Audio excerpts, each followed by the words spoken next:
আমরা তিন বাল্যসঙ্গী যে ঘরে শয়ন করিতাম তাহার পাশের ঘরের দেওয়ালে একটি আস্ত নরকঙ্কাল ঝুলানো থাকিত। রাত্রে বাতাসে তাহার হাড়গুলা খটখট শব্দ করিয়া নড়িত। দিনের বেলায় আমাদের কক্ষে সেই হাড় নাড়িতে হইত। আমরা তখন পণ্ডিত মহাশয়ের নিকট মেঘনাথবধ এবং ক্যাম্বেল স্কুলের এক ছাত্রের কাছে অস্থিবিদ্যা পড়িতাম।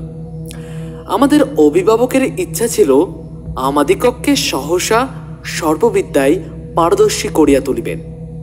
তাহার অভিপ্রায় কতদূর সফল হইয়াছে যাহারা আমাদের কক্ষে জানেন তাহাদের নিকট প্রকাশ করা বাহুল্য, এবং যাহারা জানেন না তাহাদের নিকট গোপন করাই শ্রেয়। তাহার পর বহুকাল অতীত হইয়াছে। ইতিমধ্যে সে ঘর হইতে কঙ্কাল এবং আমাদের মাথা হইতে অস্থিবিদ্যা কোথায় স্থানান্তরিত হইয়াছে অন্বেষণ করিয়া জানা যায় না।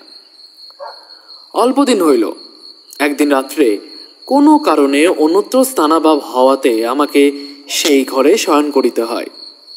অনভ্যাসবশত ঘুম হইতেছে না।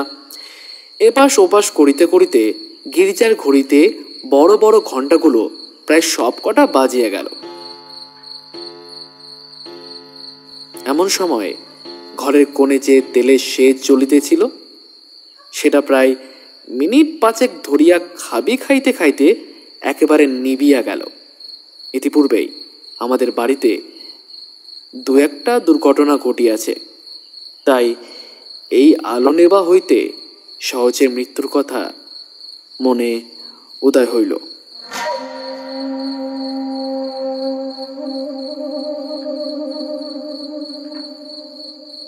মনে হইল এই যে রাত্রি দুপ্রহরে একটি দীপশিখা চির অন্ধকারে মিলিয়া গেল, প্রকৃতির কাছে ইহা যেমন, আর মানুষের ছোট ছোট প্রাণশিখা কখনো দিনে কখনো রাত্রে হঠাৎ নিবিয়া বিস্মৃত হইয়া যায়, তাহাও তেমনি। ক্রমে সে কঙ্কালের কথা মনে পড়িল। তাহার জীবিতকালের বিষয় কল্পনা করিতে করিতে সহসা মনে হইল একটি চেতন পদার্থ অন্ধকারে ঘরের দেওয়াল হাতড়াইয়া আমার মশারির চারিদিকে ঘুরিয়া ঘুরিয়া বেড়াইতেছে। তাহার ঘন ঘন নিঃশ্বাসের শব্দ শোনা যাইতেছে। সে যেন কি খুঁজিতেছে কিন্তু পাইতেছে না, এবং দ্রুততর বেগে ঘরময় প্রদক্ষিণ করিতেছে। নিশ্চয় বুঝতে পারিলাম সমস্তই আমার নিদ্রাহীন উষ্ণ মস্তিষ্কের কল্পনা মাত্র, এবং আমারই মাথার মধ্যে ব ব করিয়া যে রক্ত ছুটিতেছে তাহাই দ্রুত পদশব্দের মতো শোনাইতেছে। কিন্তু তবু গা ছমছম করিতে লাগিল। জোর করিয়া এই অকারণ ভয় ভাঙিবার জন্য বলিয়া উঠিলাম, কে? পদশব্দ আমার মশারির কাছে আসিয়া থামিয়া গেল, এবং একটা উত্তর শুনিতে পাইলাম, আমি।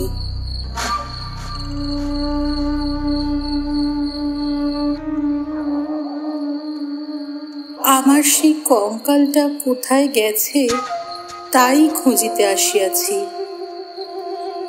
আমি ভাবিলাম নিজের কাল্পনিক সৃষ্টির কাছে ভয় দেখানো কিছুই নয়। তারপর বাঁশবালিশটা সবলে আঁকড়িয়া ধরিয়া চিরপরিচিতের মতো অতি সহজ সুরে বললাম, এই দুপুররাত্রে বেশ কাজটি বাহির করিয়াছ, তা সে কঙ্কালে এখন আর তোমার আবশ্যক? অন্ধকারে মশারির অত্যন্ত নিকট হইতে উত্তর আসিল, বলো কি? আমার বুকের হাড় যে তাহারই মধ্যে ছিল, আমার 26 বৎসরের যৌবন যে তাহার চারিদিকে বিকশিত হইয়াছিল, একবার দেখিতে ইচ্ছা করে না? আমি তৎক্ষণাৎ বলিলাম, হ্যাঁ, কথাটা সঙ্গত বটে, তা তুমি সন্ধান করোগে যাও, আমি একটু ঘুমাইবার চেষ্টা করি। সে বলিল, তুমি একলা আছো বুঝি?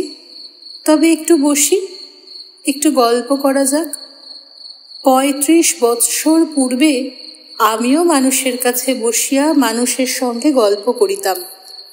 এই ৩৫টা বৎসর আমি কেবল শ্মশানের বাতাসে হু হু শব্দ করিয়া বেড়াইয়াছি। আজ তোমার কাছে বসিয়া আর একবার মানুষের মতো বসিয়া গল্প করি। অনুভব করিলাম আমার মশারির কাছে কে বসিল। নিরুপায় দেখিয়া আমি বেশ একটু উৎসাহের সহিত বলিলাম, সেই ভালো, যাহাতে মন বেশ প্রফুল্ল হইয়া ওঠে এমন একটা কিছু গল্প বলো।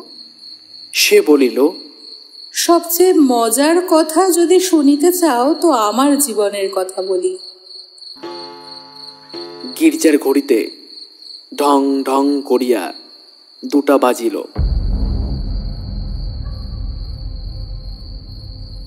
যখন মানুষ ছিলাম এবং ছোট ছিলাম তখন এক ব্যক্তিকে জমের মতো ভয় করিতাম।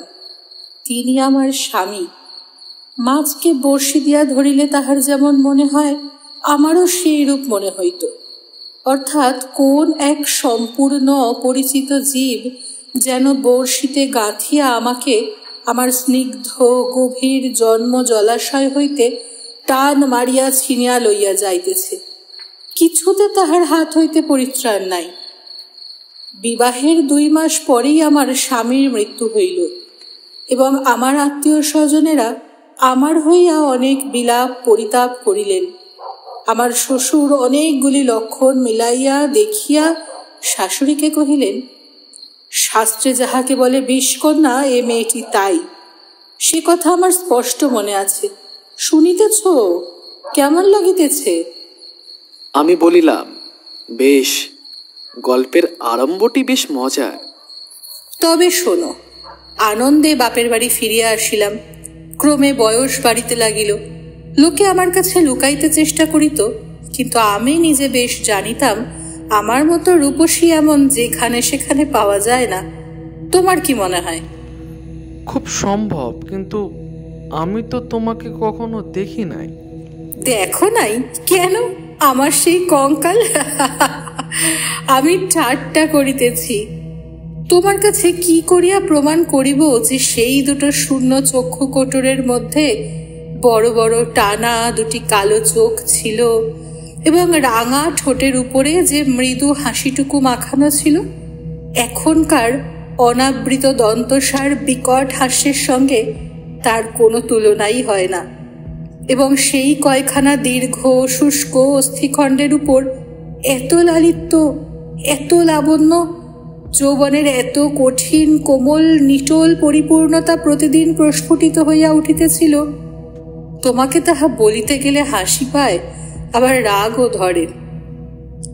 আমার সেই শরীর হইতে যে অস্থিবিদ্যা শেখা যাইতে পারে তাহা তখনকার বড় বড় ডাক্তারেরাও বিশ্বাস করিত না। আমি জানি একজন ডাক্তার তাহার কোনো বিশেষ বন্ধুর কাছে আমাকে কনক চাঁপা বলিয়াছিলেন। তাহার অর্থ এই, পৃথিবীর আর সকল মনুষ্যই অস্থিবিদ্যা এবং শরীরতত্ত্বের দৃষ্টান্ত স্থল ছিল। কেবল আমি সৌন্দর্যরূপী ফুলের মতো ছিলাম। কনক চাপার মধ্যে কি একটা কঙ্কাল আছে? আমি যখন চলিতাম তখন আপনি বুঝিতে পারিতাম যে একখণ্ড হীরা নড়াইলে তাহার চারিদিক হইতে যেমন আলো ঝকমক করিয়া ওঠে, আমার দেহের প্রত্যেক গতিতে তেমনি সৌন্দর্যের ভঙ্গি নানান স্বাভাবিক হিল্লোলে চারিদিকে ভাঙিয়া পড়িত। আমি মাঝে মাঝে অনেকক্ষণ ধরিয়া নিজের হাত 2খানি নিজে দেখিতাম। পৃথিবীর সমস্ত উদ্ধত পৌরুষের মুখে রাস লাগাইয়া মধুরভাবে বাগাইয়া ধরিতে পারে এমন 2খানি হাত। সুভদ্রা যখন অর্জুনকে লইয়া দৃপ্ত ভঙ্গিতে আপনার বিজয় রথ বিস্মিত 3 লোকের মধ্যে দিয়া চালাইয়া লইয়া গিয়াছিলেন, তাহার বোধ করি এইরূপ 2খানি অস্থূল সুডৌল বাহু, আরক্ত করতল এবং লাবণ্য শিখার মতো অঙ্গুলি ছিল। কিন্তু আমার সেই নির্লজ্জ নিরাবরণ নিরাভরণ চিরবৃদ্ধ কঙ্কাল তোমার কাছে আমার নামে মিথ্যা সাক্ষ্য দিয়াছে। আমি তখন নিরুপায় নিরুত্তর ছিলাম। এই জন্য পৃথিবীর সবচেয়ে তোমার উপরে আমার বেশি রাগ। ইচ্ছা করে আমার সেই 16 বৎসরের জীবন্ত যৌবন তাপে উত্তপ্ত আরক্তিম রূপখানি একবার তোমার চোখের সামনে দাঁড় করাই, বহু কালের মতো তোমার 2 চক্ষে নিদ্রা ছুটাইয়া দিক, তোমার অস্থিবিদ্যাকে অস্থির করিয়া দেশ ছাড়া করি। আমি বলিলাম, তোমার গা যদি থাকিত তো গা ছুঁইয়া বলিতাম। সেই বিদ্যার লেশ মাত্র আমার মাথায় নাই। আর তোমার সেই ভুবনমোহন পূর্ণ যৌবনের রূপ রজনীর অন্ধকার পটের ওপর জাজ্জল্যমান হইয়া ফুটিয়া উঠিয়াছে। আরও ঠিক বলিতে হইবে না। আমার কেহ সঙ্গিনী ছিল না। দাদা প্রতিজ্ঞা করিয়াছিলেন বিবাহ করিবেন না। অন্তঃপুরে আমি একা, বাগানের গাছতলায় আমি একা বসিয়া ভাবিতাম, সমস্ত পৃথিবী আমাকেই ভালোবাসিতেছে, সমস্ত তারা আমাকে নিরীক্ষণ করিতেছে। বাতাস ছল করিয়া বারবার দীর্ঘ নিঃশ্বাসে পাশ দিয়া চলিয়া যাইতেছে, এবং যে তৃণাসনে পা দুটি মেলিয়া বসিয়াছি তাহার যদি চেতনা থাকিত তবে সে পুনর্বার অচেতন হইয়া যাইত। পৃথিবীর সমস্ত যুবা পুরুষ ওই তৃণপুঞ্জরূপে দল বাঁধিয়া নিস্তব্ধে আমার চরণবর্তী হইয়া দাঁড়াইয়াছে, এই রূপ আমি কল্পনা করিতাম। হৃদয়ে অকারণে কেমন বেদনা অনুভব হইত। দাদার বন্ধু শশী শেখর যখন মেডিকেল কলেজ হইতে পাশ করিয়া আসিলেন, তখন তিনিই আমাদের বাড়ির ডাক্তার হইলেন। আমি তাহাকে পূর্বে আড়াল হইতে অনেকবার দেখিয়াছি। দাদা অত্যন্ত অদ্ভুত লোক ছিলেন। পৃথিবীটাকে যেন ভালো করিয়া চোখ মেলিয়া দেখিতেন না। সংসারটা যেন তাহার পক্ষে যথেষ্ট ফাঁকা নয়, এজন্য সরিয়া সরিয়া একেবারে প্রান্তে গিয়া আশ্রয় লইয়াছেন। তাহার বন্ধুর মধ্যে এক শশী শেখর।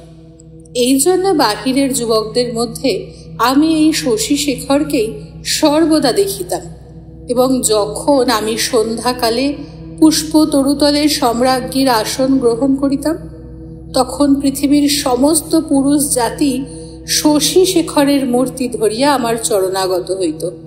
শুনিতেছ, কি মনে হইতেছে? আমি সন্নিশ্বাসে বলিলাম, মনে হইতেছে শশী শেখর হইয়া জন্মিলে বেশ হইত। আগে সবটা শোনো। একদিন বাদলার দিনে আমার জ্বর হইয়াছে। ডাক্তার দেখিতে আসিয়াছেন। সেই প্রথম দেখা। আমি জানলার দিকে মুখ করিয়াছিলাম। সন্ধ্যার লাল আভাটা পড়িয়া রুগ্ন মুখের বিবর্ণতা যাহাতে দূর হয়। ডাক্তার যখন ঘরে ঢুকিয়াই আমার মুখের দিকে একবার চাহিলেন, তখন আমি মনে মনে ডাক্তার হইয়া কল্পনায় নিজের মুখের দিকে চাহিলাম। সেই সন্ধ্যালোকে কোমল বালিশের উপরে একটি ঈষৎ ক্লিষ্ট কুসুম পেলব মুখ, অসংযমিত চূর্ণ কুন্তল ললাটের উপর আসিয়া পড়িয়াছে, এবং লজ্জায় আনমিত বড় বড় চোখের পল্লব কপলের উপর ছায়া বিস্তার করিয়াছে। ডাক্তার নম্র মৃদুস্বরে দাদাকে বলিলেন, একবার হাতটা দেখিতে হবে। আমি গাত্রাবরণের ভিতর হইতে ক্লান্ত সুগোল হাতখানি বাহির করিয়া দিলাম। একবার হাতের দিকে চাহিয়া দেখিলাম, যদি নীলবর্ণ কাঁচের চুড়ি পরিতে পারিতাম তো আরও বেশ মানাইত। রোগীর হাত লইয়া নাড়ি দেখিতে ডাক্তারের এমন ইতস্তত ইতিপূর্বে কখনো দেখি নাই। অত্যন্ত অসংলগ্নভাবে কম্পিত অঙ্গুলিতে নাড়ি দেখিতে লাগিলেন। তিনি আমার জ্বরের উত্তাপ বুঝিলেন, আমিও তাহার অন্তরের নাড়ি কিরূপ চলিতেছে কতকটা আভাস পাইলাম। বিশ্বাস হইতেছে না? আমি মৃদুস্বরে বলিলাম, অবিশ্বাসের কোনো কারণ দেখতেছি না। মানুষের নারী সকল অবস্থায় সমান চলে না। কালক্রমে আরও 2-4 বার রোগ ও আরোগ্য হইবার পরে দেখিলাম, আমার সেই সন্ধ্যাকালের মানস সভায় পৃথিবীর কোটি কোটি পুরুষ সংখ্যা অত্যন্ত হ্রাস হইয়া ক্রমে একটিতে আসিয়া ঠেকিল। আমার পৃথিবী প্রায় জনশূন্য হইয়া আসিল। জগতে কেবল একটি ডাক্তার এবং একটি রোগী অবশিষ্ট রহিল। আমি গোপনে সন্ধ্যাবেলায় একটি বাসন্তী রঙের কাপড় পরিতাম। ভালো করিয়া খোঁপা বাঁধিয়া মাথায় একগাছি বেলফুলের মালা জড়াইতাম। একটি আয়না হাতে লইয়া বাগানে গিয়া বসিতাম। কেন, আপনাকে দেখিয়া কি আর পরিতৃপ্তি হয় না? বাস্তবিকই হয় না। কেননা আমি তো আপনি আপনাকে দেখিতাম না। আমি তখন একলা বসিয়া দুইজন হইতাম। আমি তখন ডাক্তার হইয়া আপনাকে দেখিতাম, মুগ্ধ হইতাম এবং ভালোবাসিতাম এবং আদর করিতাম। অথচ প্রাণের ভিতরে একটা দীর্ঘ নিঃশ্বাস সন্ধ্যা বাতাসের মতো হু হু করিয়া উঠিত। সেই হইতে আমি আর একলা ছিলাম না। যখন চলিতাম নত নেত্রে চাহিয়া দেখিতাম পায়ের অঙ্গুলিগুলি পৃথিবীর উপরে কেমন করিয়া পড়িতেছে এবং ভাবিতাম এই পদক্ষেপ আমাদের নূতন পরীক্ষোত্তীর্ণ ডাক্তারের কেমন লাগে। মধ্যাহ্নে জানালার বাহিরে ঝাঁ ঝাঁ করিত রোদ্দুর, কোথাও সারা শব্দ নাই। মাঝে মাঝে এক একটা চিল অতি দূর আকাশে শব্দ করিয়া উড়িয়া যাইত এবং আমাদের উদ্যান প্রাচীরের বাহিরে খেলনাওয়ালা সুর করিয়া চাই খেলে না চাই, চুরি চাই করিয়া ডাকিয়া যাইত। আমি একখানি ধবধবে চাদর পাতিয়া নিজের হাতে বিছানা করিয়া শয়ন করিতাম। একখানি অনাবৃত বাহু কোমল বিছানার উপর যেন অনাদরে মেলিয়া দিয়া ভাবিতাম, এই হাতখানি এমনই ভঙ্গিতে কে যেন দেখিতে পাইল, কে যেন দুইখানি হাত দিয়া তুলিয়া লইল, কে যেন ইহার আরক্ত করতলের উপর একটি চুম্বন রাখিয়া দিয়া আবার ধীরে ধীরে ফিরিয়া যাইতেছে। মনে করো এইখানেই গল্পটা যদি শেষ হয়, তাহা হইলে কেমন হয়? আমি বলিলাম, মন্দ হয় না। একটু অসম্পূর্ণ থাকে বটে, কিন্তু সেইটুকু আপন মনে পূরণ করিয়া লইতে বাকি রাতটুকু বেশ কাটিয়া যায়।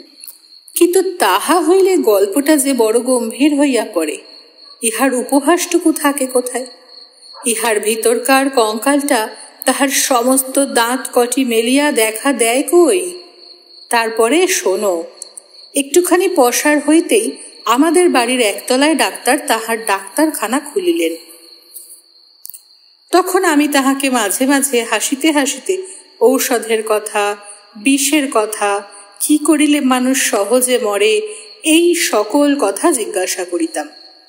ডাক্তারের কথায় ডাক্তারের মুখ খুলিয়া যাইত। শুনিয়া শুনিয়া মৃত্যু যেন পরিচিত ঘরের লোকের মতো হইয়া গেল। ভালোবাসা এবং মরণ কেবল এই দুটোকেই পৃথিবীময় দেখিলাম। আমার গল্প প্রায় শেষ হইয়া আসিয়াছে, আর বড় বাকি নাই। আমি মৃদুস্বরে বলিলাম, রাত্রিও প্রায় শেষ হইয়া আসিল। কিছুদিন হইতে দেখিলাম ডাক্তারবাবু বড় অন্যমনস্ক এবং আমার কাছে যেন ভারী অপ্রতিভ। একদিন দেখিলাম তিনি কিছু বেশি রকম সাজসজ্জা করিয়া দাদার কাছে তাহার জুড়ি ধার লইলেন, রাত্রে কোথায় যাইবেন। আমি আর থাকিতে পারিলাম না। দাদার কাছে গিয়া নানান কথার পর জিজ্ঞাসা করিলাম, হ্যাঁ দাদা, ডাক্তারবাবু আর জুড়ি লইয়া কোথায় যাইতেছেন? সংক্ষেপে দাদা বলিলেন, মরিতে। আমি বলিলাম, না, সত্য করিয়া বলো না। তিনি পূর্বাপেক্ষা কিঞ্চিত খোলসা করিয়া বলিলেন, আরে বিবাহ করিতে। আমি বলিলাম, সত্য নাকি? বলিয়া অনেক হাসিতে লাগিলাম। অল্পে অল্পে শুনিলাম এই বিবাহে ডাক্তার 12,000 টাকা পাইবেন। কিন্তু আমার কাছে এই সংবাদ গোপন করিয়া আমাকে অপমান করিবার তাৎপর্য কি? আমি কি তাহার পায়ে ধরিয়া বলিয়াছিলাম যে এমন কাজ করিলে আমি বুক ফাটিয়া মরিব? পুরুষদের বিশ্বাস করিবার জো নাই। পৃথিবীতে আমি একটিমাত্র পুরুষ দেখিয়াছি এবং এক মুহূর্তে সমস্ত জ্ঞান লাভ করিয়াছি। ডাক্তার রোগী দেখিয়া সন্ধ্যার পূর্বে ঘরে আসিলে আমি প্রচুর পরিমাণে হাসিতে হাসিতে বলিলাম, কি ডাক্তার মহাশয়, আজ নাকি আপনার বিবাহ শুনিলাম। আমার প্রফুল্লতা দেখিয়া ডাক্তার যে কেবল অপ্রতিভ হইলেন তাহা নহে, ভারী বিমর্ষ হইয়া গেলেন। জিজ্ঞাসা করিলাম, বাজনা বাদ্য কিছু নাই যে? শুনিয়া তিনি একটু ঈষৎ নিঃশ্বাস ফেলিয়া বলিলেন, বিবাহ ব্যাপারটা কি এতটাই আনন্দের? শুনিয়া আমি হাসিয়া অস্থির হইয়া গেলাম। এমন কথাও তো কখনো শুনি নাই। আমি বলিলাম, সে হইবে না, বাজনা চাই, আলো চাই। দাদাকে এমনই ব্যস্ত করিয়া তুলিলাম যে দাদা তখনই রীতিমতো উৎসবের আয়োজনে প্রবৃত্ত হইলেন। আমি কেবলই গল্প করিতে লাগিলাম। বধূ ঘরে আসিলে কি হইবে, কি করিব। জিজ্ঞাসা করিলাম, আচ্ছা ডাক্তার মহাশয়, তখনও কি আপনি রোগীর নাড়ি টিপিয়া বেড়াইবেন? যদিও মানুষের, বিশেষত পুরুষের মনটা দৃষ্টিগোচর নয়, তবু আমি শপথ করিয়া বলিতে পারি কথাগুলি ডাক্তারের বুকে শেলের মতো বাজিতেছিল। অনেক রাত্রে লগ্ন। সন্ধ্যাবেলায় ডাক্তার ছাতের উপর বসিয়া দাদার সহিত 2-1 পাত্র মদ খাইতেছিলেন। দুইজনেরই এই অভ্যাসটুকু ছিল। ক্রমে আকাশে চাঁদ উঠিল। আমি হাসিতে হাসিতে আসিয়া বলিলাম, ডাক্তার মশাই ভুলিয়া গেলেন নাকি? যাত্রার যে সময় হইয়াছে। এইখানে একটা সামান্য কথা বলা আবশ্যক। ইতিমধ্যে আমি গোপনে ডাক্তারখানায় গিয়া খানিকটা গুঁড়া সংগ্রহ করিয়া আনিয়াছিলাম এবং সেই গুঁড়ার কিয়দংশ সুবিধা মতো অলক্ষিতে ডাক্তারের গ্লাসে মিশাইয়া দিয়াছিলাম। কোন গুঁড়া খাইলে মানুষে মরে ডাক্তারের কাছে শিখিয়াছিলাম। ডাক্তার এক চুমুকে গ্লাসটি শেষ করিয়া কিঞ্চিত আর্দ্র গদগদ কণ্ঠে আমার মুখের দিকে মর্মান্তিক দৃষ্টিপাত করিয়া বলিলেন, তবে চলিলাম।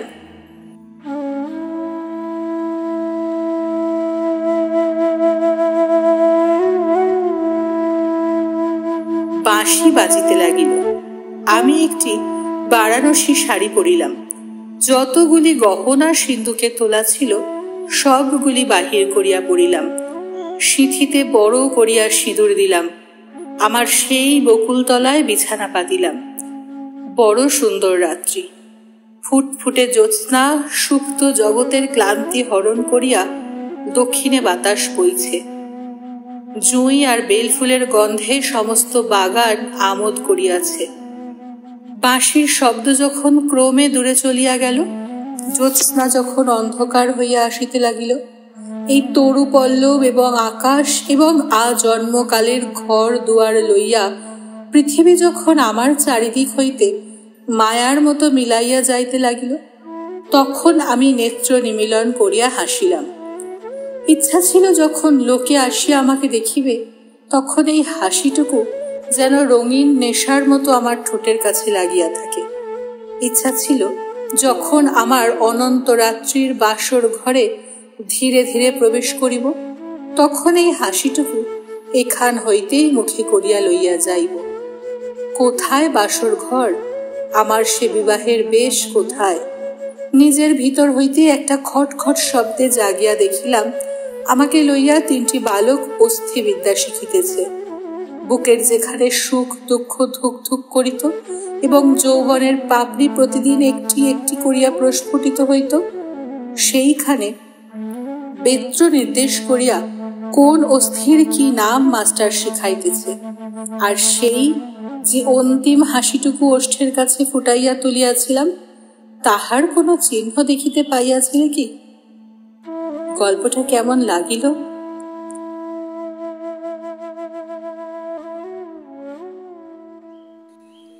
আমি বলিলাম, গল্পটি বেশ প্রফুল্লকর। এমন সময় প্রথম কাক ডাকিল। জিজ্ঞেস করিলাম, এখনো আছো কি? কোনো উত্তর পাইলাম না। ঘরের মধ্যে ভোরের আলো প্রবেশ করিল।